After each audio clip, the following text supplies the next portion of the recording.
Well, here it is, day 7 of our 7 days of generosity. Let's have a good time together. Let's get started.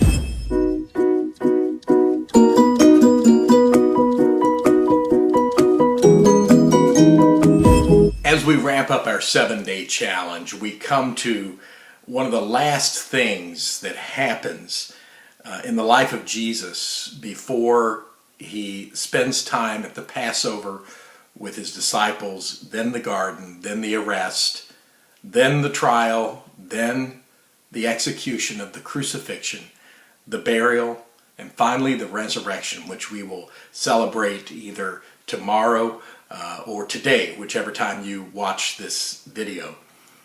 And it's the story of Jesus being in the temple. And he set himself up in a pretty unique location. He set himself up where the people bring their offerings, where they lay them at the altar and walk away. And he watches, and one comes by and another comes by and another comes by, and finally there's a widow lady who comes by, and she puts into the temple treasury her mite, her just little teeny offering. And Jesus stops at her offering above all the other offerings, and he says this: "The rest of you have given out of your wealth, but this woman out of her poverty, for she has given everything that belongs to her." I get tickled sometimes when people want to argue or debate me over the tithe and its application in New Testament days, and they want to talk about that. And the tithe, of course, meaning the 10% that was called for in the Old Testament, and that Jesus mentions in the New Testament, and even affirms, and it was more than 10%. If you really broke it down, it was more like 23 1/3% of the tithes, because there were two tithes, two 10%, and then there was another tithe every 3 years, and so that works out to about 23 1/3%. But I don't debate the percentages with anyone, and I certainly don't debate the law and what it says, but because really what Jesus is saying here is, folks, it's 100%.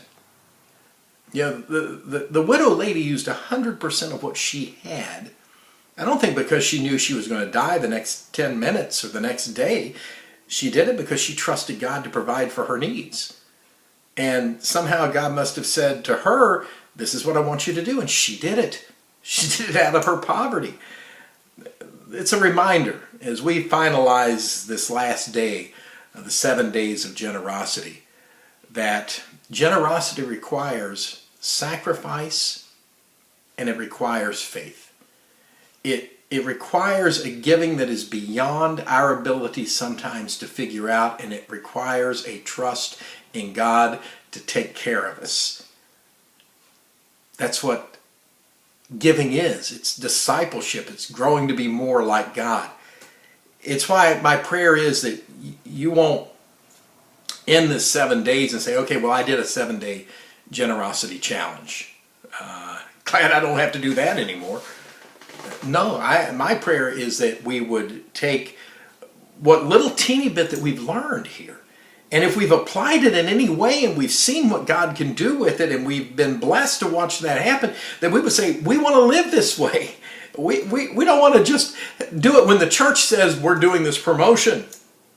And yeah, we'll probably do this again sometime, just to introduce people to that and give us an opportunity to renew that into our lives. But we're called to live generously. We're called to live willingly, and we're called to live sacrificially, just as Jesus did.